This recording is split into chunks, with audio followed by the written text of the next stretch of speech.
Balik lagi di channel Kacamata News untuk di program Kacamata Bisnis bareng Mas Ari. Banyu Biru Kopi. Banyu Biru Kopi.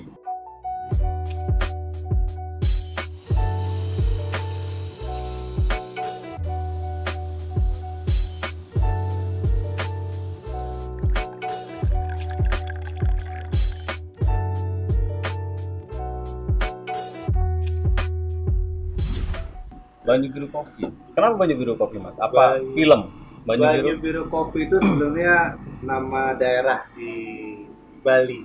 Karena kita lama tinggal di Bali, hampir 9 tahun tinggal di Bali, ada di negara itu desa Banyu Biru.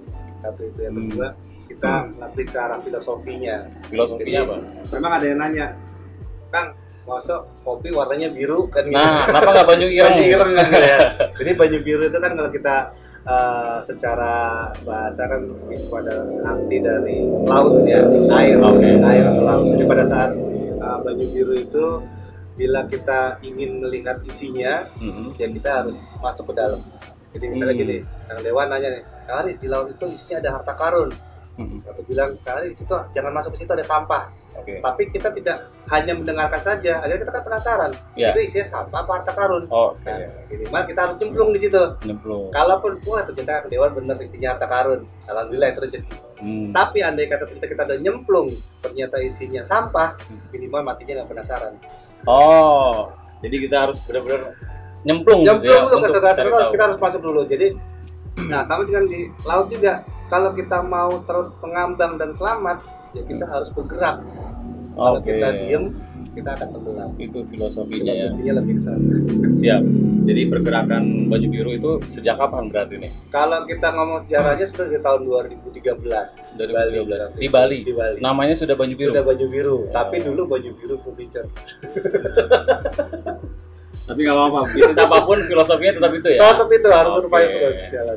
Jadi furniture. Jadi basicnya apa nih sebenarnya Mas Ari nih sebenarnya? Kalau basic sempat saya bekerja di salah satu perusahaan furniture dulu. Furniture sempat di area Indonesia Timur lah kita pegang waktu itu. Bagiannya apa? Bagian manajer area Indonesia Timur. Oh, tapi khusus CEO furniture ya. Sekarang bikin kopi. Bikin kopi. Artinya dari dulu itu di apa namanya bidang furniture itu sudah mengenal kopi.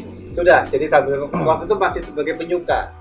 Hanya suka sebagai, kopi. Peminum lah dari kopi. 2016-15 itu baru kita mulai ngerasa kayaknya kopi ini kalau dijadikan salah satu, waktu itu bilang kan belum utama kan, salah satu pemasukan kita lumayan nih. Karena kan trennya lagi bagus nih. Iya. Makanya waktu kita hijrah ke Serang 2013, kita mulailah kedai kopi. Oh, siap. Kalau saya mau tanya nih, tapi jawabannya harus cepat nih, Mas Ari ini. Jawabannya gak usah mikir. Siap. Dicoba ya. Oke ya. Passion atau peluang? Passion. Kolaborasi atau kompetisi? Kolaborasi. Gak makan atau nggak ngopi? Nggak makan. Ngopi atau ngerokok? Ngopi. Berat ini. Karena ngopi dan rokok kolaborasi yang tidak bisa dipisahkan. Hitam dan putih lah ya. Iya betul, hitam dan putih. Nah saya dari pertanyaan itu saya mau kembangin nih Mas. Apa namanya penggiat kopi atau pengusaha kopi sekarang ini kan banyak banget. Betul. Makin banyak. Saya aja dari rumah ke sini itu saya hitung ya ada 4 kedai kopi termasuk sini ya. Ada 4 kedai kopi, itu masih satu jalur, pun jalur yang lain gitu kan. Terkait pertanyaan tadi, passion atau peluang. Jadi ketika kita kalau menurut gambaran Mas Ari, ketika mau membuka usaha kopi itu berawal dari mana sih? Passion kita dulu atau memang melihat peluang bisnisnya? Passion dulu. Passion, karena peluang itu akan mengikuti. Ya, jadi pada saat kita melihat peluang bisnis banyak, bisnis kopi, bisnis sembako dan sebagainya. Tapi apabila kita hanya melihat dari peluangnya saja, sedangkan passion kita nggak ada di situ, tidak akan jadi apa-apa, akan menjadi beban. Tapi pada saat kita melakukan sesuatu karena passion, ya namanya bisnis untung, rugi, sepi, rame biasa. Tapi kalau kita menikmati itu bagian dari hidup kita, ya saya rasa ya kondisi COVID sekarang lah, semua pasti merasakan. Mungkin banyak juga yang sudah drop atau bahkan sudah close posisinya. Tapi karena kita di sini ada passion, minim-minim bahan saya ada. Buat di rumah kopi masih bisa. Iya. Yang penting passionnya dulu. Passion dulu. Ketika bisnisnya didulukan, ketika bisnis drop, Itu masih akan stres ya. masih stres. Oke. Nah itu hampir rata-rata begitu. Hampir rata-rata. Nah, jadi kalau misalnya saya punya uang, Ya. saya nggak ada, saya passion saya cuma ya ngopi suka-suka biasa aja gitu. Saya punya uang. Apakah saya harus belajar kopi dulu? Ya. Tentang kopi gitu, gimana caranya meracik, roasting dan lain-lain, atau saya buka usaha dulu?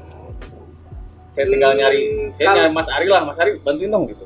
Bisa. Jadi gini, pada saat kita punya dana, posisi yang masuk ada mengambil bisnis. Satu kan kita lover dulu nih, kita cinta dulu dengan apa yang sedang kita lakukan. Produknya ya. Dengan cinta itu, dengan suka atau cinta itu, mau nggak mau kan kita harus mempelajari.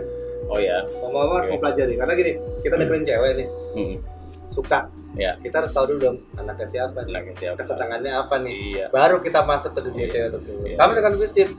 Pada saat kita tahu bisnisnya tapi kita tidak mencintai kopi, gampang kok kita punya modal bayar orang untuk melakukan bisnis kita. Betul. Tapi kan itu bukan passion lagi katanya. Kopi bisnis. Oke.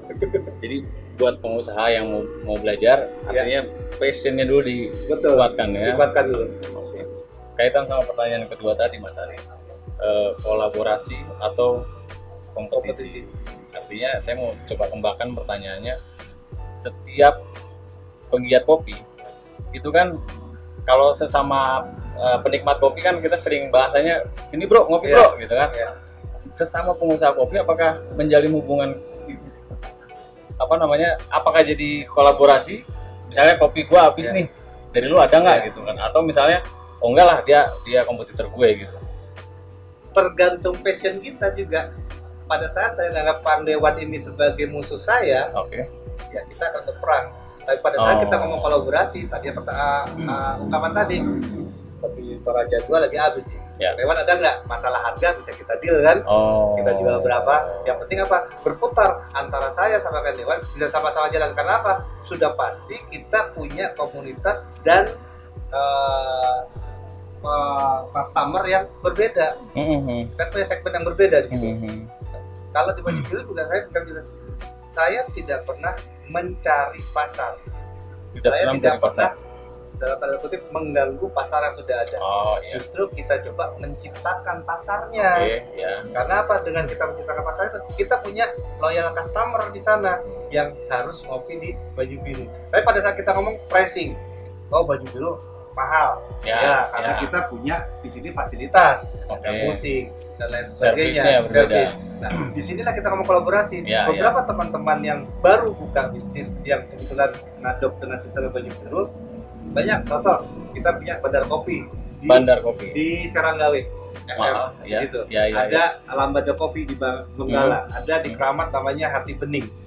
Rekan-rekan kita juga pada saat itu adalah mahasiswa pasarnya yang mencari kopi dengan harga yang worth it, yang sesuai, masih banyak silakan ke sana. Jadi segmentasi biarkan berbeda ya. Berbeda ya, santai aja. Kalau dari sisi bisnis nih, saya mau tanya soal personal Mas Ari.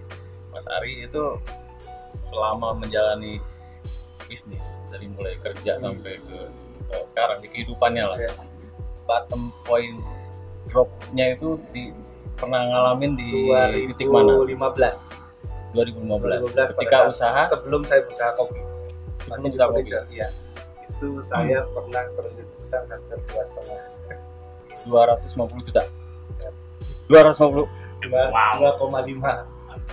Dan itu saya benar-benar dalam 2,5 M apa 250 M?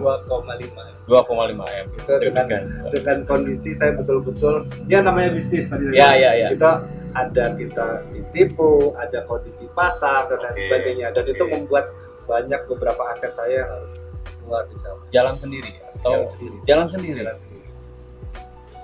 Butuh recovery berapa lama itu, Mas? 2 tahun. 2 tahun. Ya, pada kondisi kayak gitu kan kita sudah mulai memilah mana yang kebutuhan, mana yang kepentingan, mana yang keinginan. Yang keinginan dan kepentingan kita coba buang dulu supaya apa bisa menutupi yang ada. Kalau gaya hidup kita kurangi dulu. Itu awal-awal bisnis kopi. Ya, akhirnya pada saat itu saking stresnya ada teman ngajakin nongkrong ke salah satu kedai kopi di Denpasar waktu itu. Kita juga di sana ngobrol tentang kopi, ngobrol dengan petani, kok adem ya kan. Terus di situ kita lebih kepada edukasi kepada petani. di situ saya ditekankan pada saat kita kondisi drop pun ternyata ya buat apa kita sharing sesuatu yang menyedihkan. Betul. Pada saat kita ketemu walaupun bidangnya beda, disitulah kita bersemangat, disitulah membuat saya. Jadi teman-teman banyak bantuan, 80% itu bantuan dari teman semua, terutama di supportnya. Ya. Itu nggak, kan yang namanya usaha nih, apalagi itu awal usaha ya, awal usaha langsung drop punya hutang, recovery 2 tahun, apa nggak coba berpikir ulang, gua bisnis yang lain aja deh, yang nggak terlalu apa namanya, apa istilahnya, berisiko. Ya dan akhirnya hari ke kopi ini, saya suka ngopi, istri saya suka kopi, kebetulan di Bali ketemu sama teman-teman penggiat kopi dan petani kopi. Oh ternyata bisa yang kita kerjakan sesuatu yang sesuai dengan hobi kita, kesukaan kita, passion kita. Oke. Siap, luar biasa ya. 2,5 M hutang. Jadi yang kalau lagi baru berbisnis, ini di tempat lain saya belum pernah buka. hanya di Kacamata Anies kita buka. Berarti yang mau berbisnis, harapan dari Kang Ari itu jangan menyerah ya. Jangan menyerah. Ketika passion kita udah ada, betul, lakukan terus. Tetap semangat, selalu berusaha. Jadikan hasilnya sebagai bonus, jangan hasil itu sebagai tujuan. Karena hasil sebagai tujuan pada saat goal kita tidak masuk, sakit kepala kita. Tapi pada saat kita jadikan, oh ini kesukaan kita jalani, kita nikmati, berproses di situ. Pada saat ada hasil, itulah bonus kita. Bonus. Siap. Luar biasa. Jadi apa namanya? Nggak heran ya kalau misalnya pembahasan dari Mas Ari ini sungguh apa namanya, wawasannya sangat luas. Dan saya cek, kepoin IG-nya Baju Biru, ternyata Mas Ari sering ngasih pelatihan ya Mas. Betul. Sering ngasih pelatihan tentang usaha. Spesifik ke usaha kopi. Lebih ke kopi, entrepreneur, motivasi. Maksudnya tidak dibayar. Tidak dibayar. Khusus kecuali yang memang ada budgetnya kegiatannya ya gue minta pasti. Tapi kalau ada nanti kita tunjukin di WA-nya. Kan kita ada acara seperti salah satu universitas di Banten yang terakhir kemarin, tapi tidak ada budgetnya untuk ini. Silakan. Karena apa? Satu, berbagi ilmu. Di situ kita punya yang namanya nanam investasi modal relasi. Nanam investasi modal relasi. Dari 200 audien yang kemarin kita ikut, 10% aja dari customer kita. Satu. Kedua, kita nggak ngomong customer hasil dari bisnis. Dari 250-an lah kemarin audiennya, 100 orang follow IG kita. Jadi ngambil ikan di situ ya sekarang. Iya, jadi ngejaring ikan. Bisnis itu bukan tentang uang, tapi value. Value ya. Ya benar-benar. Kita terakhir ketemu di salah satu tempat di alun-alun. Bisa diperpanjang ya.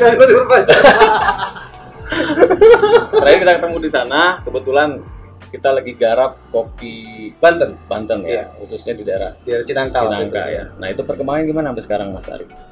Cukup tidak kurang menyenangkan hasilnya, karena balik lagi di situ ada banyak kepentingan di sana. Karena pada saat kita masuk pertama kali di Cinangka dan beberapa tempat termasuk di Bandung juga, kita lebih pada proses edukasi, dan hashtag kita pun waktu itu menunjukkan bahwa Banten punya kopi. Belum siap berproduksi kopi. Gitu. Jadi Banten punya kopi itu ada potensi usaha bisnis di bidang kopi yang bisa dimaksimalkan di wilayah Banten. Nah, itu yang harusnya kita pelajari, bahwa dari kita ngomong masalah potensi itu ada yang namanya kita lihat segi kualitas dulu. Waktu itu kita sudah melihat ada potensi kualitas tapi belum maksimal.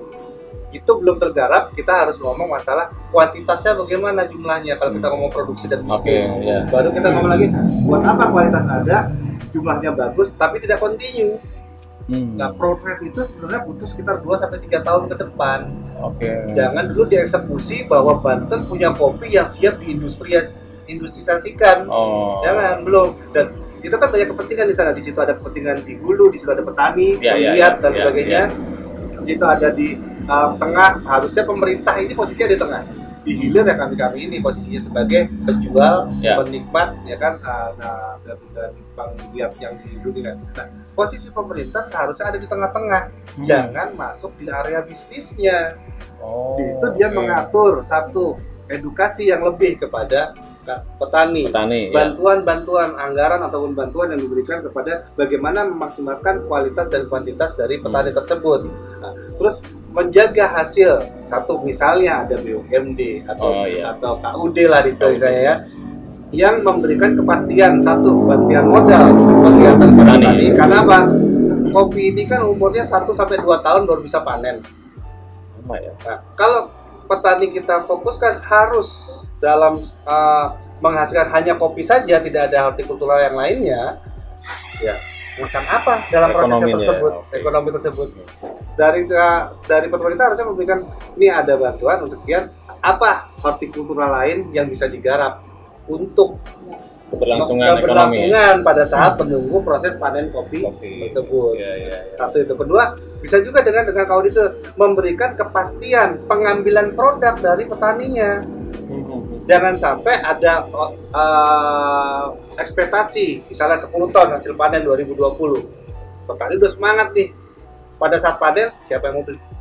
Oh, iya betul. Jadi apa? Pasarnya dulu harus disiapkan dulu. Nah, contoh misalnya di Banten atau di Serang lah kita bilang, ada 35 sampai 40 kedai kopi ya kan yang ada. Masing-masing 10 minus Tangerang. Serang saja. Oh. Ya sudah masuk dalam komunitas. Kan udah ada, sudah ada. Kalau total kita sama hampir 100 sama Tangerang. Oh. Nah, kalau yang ikut komunitas ya di Serang ada sekitar 35 sampai 40 kedai kopi. Masing-masing 10 kilo aja. Sudah 350 kilo per bulan ya. Dan 1 tahun ke depan sudah ada potensi permintaan pasar 1 ton lebih. Jadi minimal dari petani itu pada saat garap sudah ada pasar. Ada gambaran mau kemana nih barangnya. Ini barang udah gua garap bagus-bagus kata petaninya, udah gua olah dengan benar, pas panen tidak ada. Nah, kepastian itu yang harusnya diberikan oleh pemerintah. Satu. Kedua, mungkin secara undang-undang bisa lah seperti perda seperti di Jawa Barat contohnya. Ada perdanya di sana udah. Beberapa kedai, beberapa resto, beberapa hotel. Minimal harus ada varietas kopi lokalnya. Ya. Itu sudah di luar dari pasar kedai, pasar hotel, resto, rumah makan udah kelihatan. Minimal setahun ke depan aman penjualan.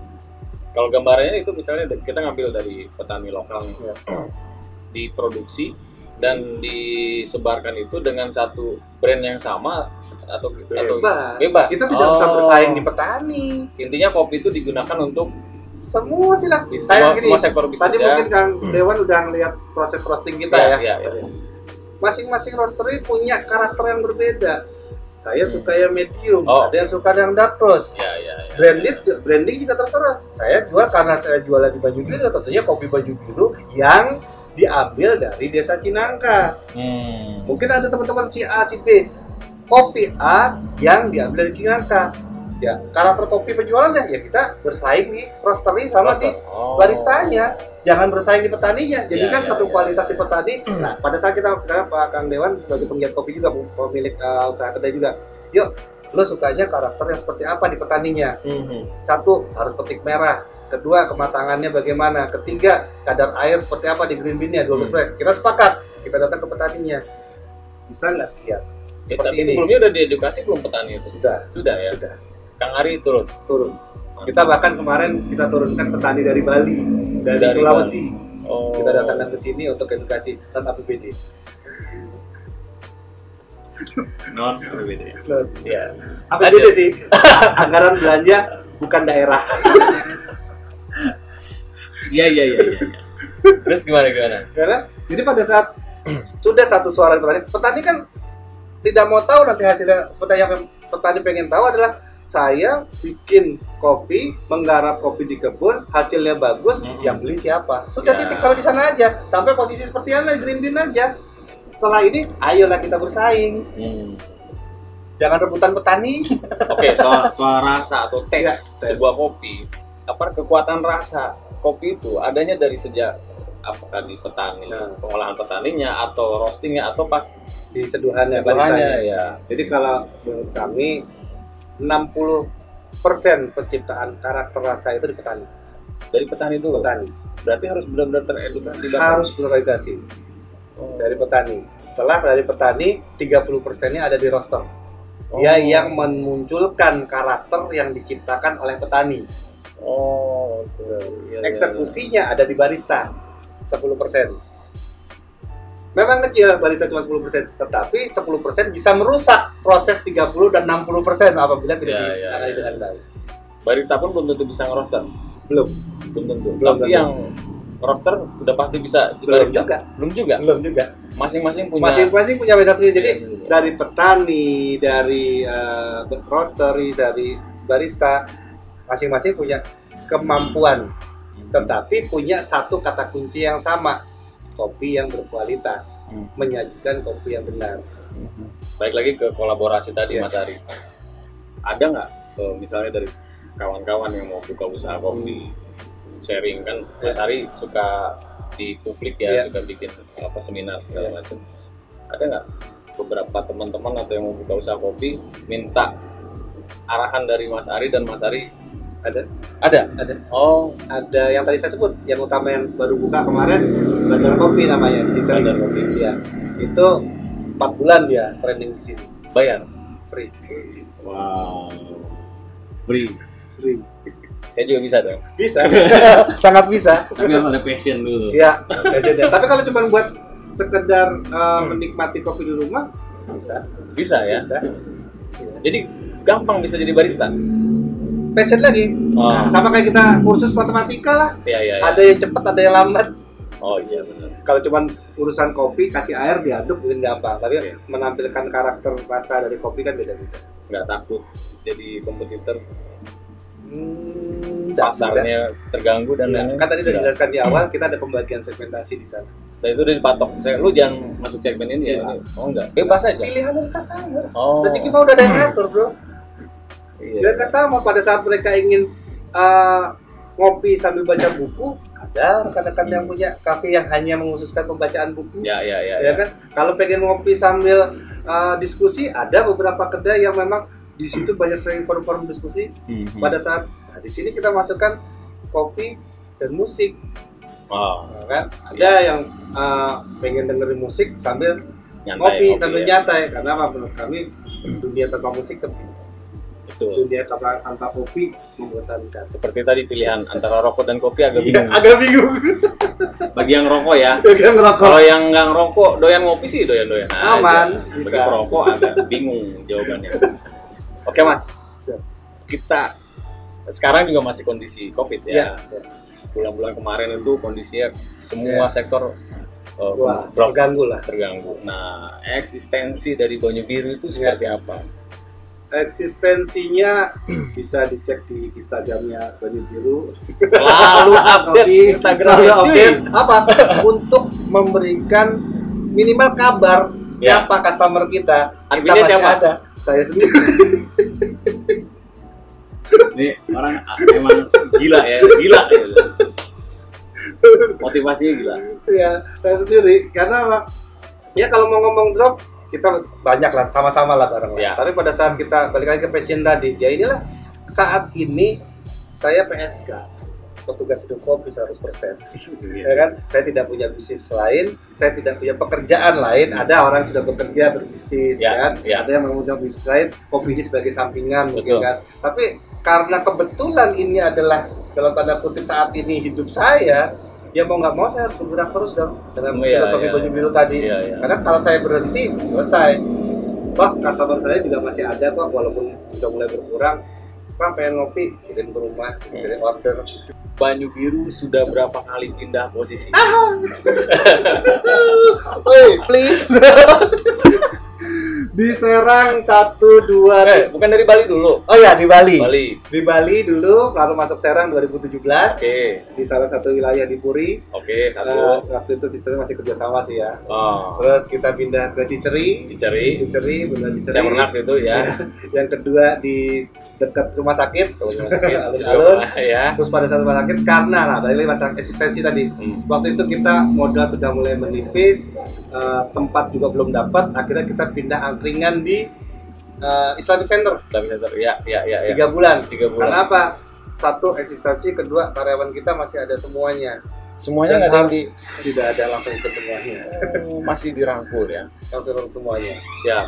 Tuh. Jadi masalah eksistensi akhirnya banting setir angkringan gitu. Angkringan buka tenda 3 biji di shopping center. Tapi customer masih enjoy aja. Alhamdulillah.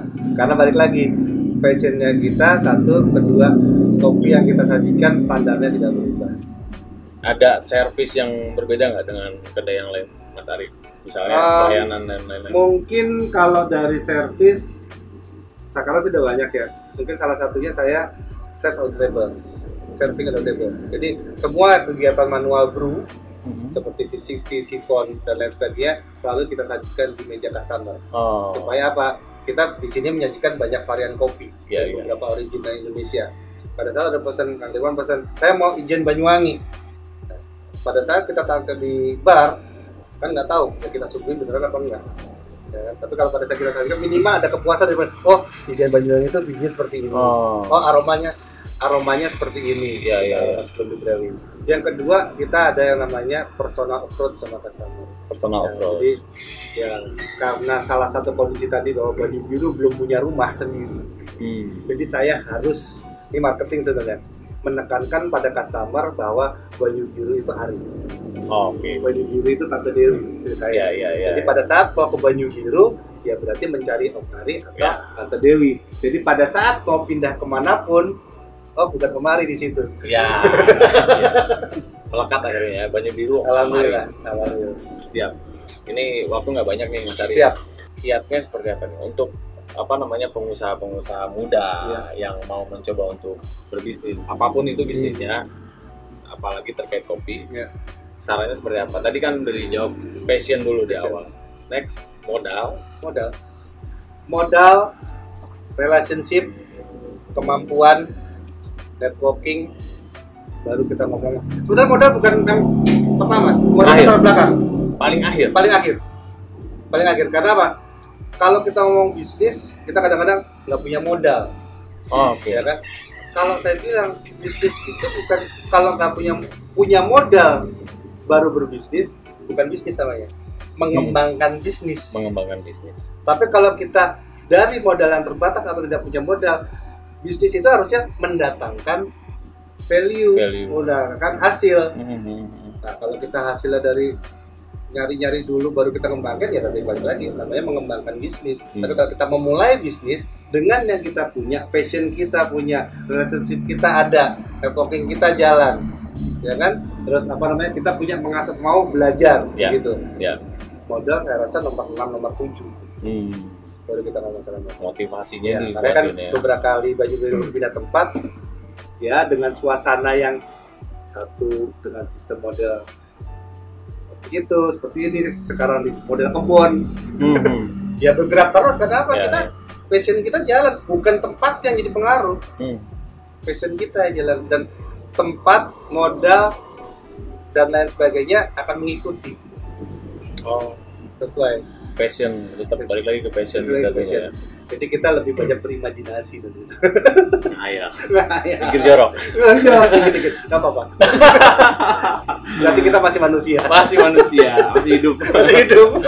Gini Mas, tadi kan udah ada rekan-rekan yang udah memulai usaha kopi. Ada berapa sih yang di bawah bimbingan Mas Ari yang udah buka kedai? Ada di Serang ada 5. Di Serang 5, di Jawa Timur 1. Di Jawa Tengah sedang proses, di Jawa Barat sedang proses. Ini tadi yang ada tamu tadi dari Muslim, insya Allah di Balaraja untuk proses. Belajar gratis ketika berbisnis, nggak ada minta bagian? Karena barangnya di gua bro. Iya, itu mengapa? Oke Mas, closing statement buat saya, motivasi buat saya dan buat teman-teman kacamata bisnis, kacamata news seperti apa dari Mas Ari? Tetap semangat, jangan capek untuk berusaha, dan jadikan hasil sebagai bonus. Itu aja. Di sini dulu ya. Nanti kapan-kapan kita ngobrol lagi dengan Mas Ari. Sampai ketemu lagi di channel Kacamata News. Oh ya, Instagram Banyu Biru Coffee disambung. Logonya topi, belakangnya backgroundnya laut. Oke. Saya yakin udah banyak yang follow Instagramnya, rame banget. Oke Mas ya, thank you Mas. Siap. Assalamualaikum warahmatullahi wabarakatuh. Waalaikumsalam.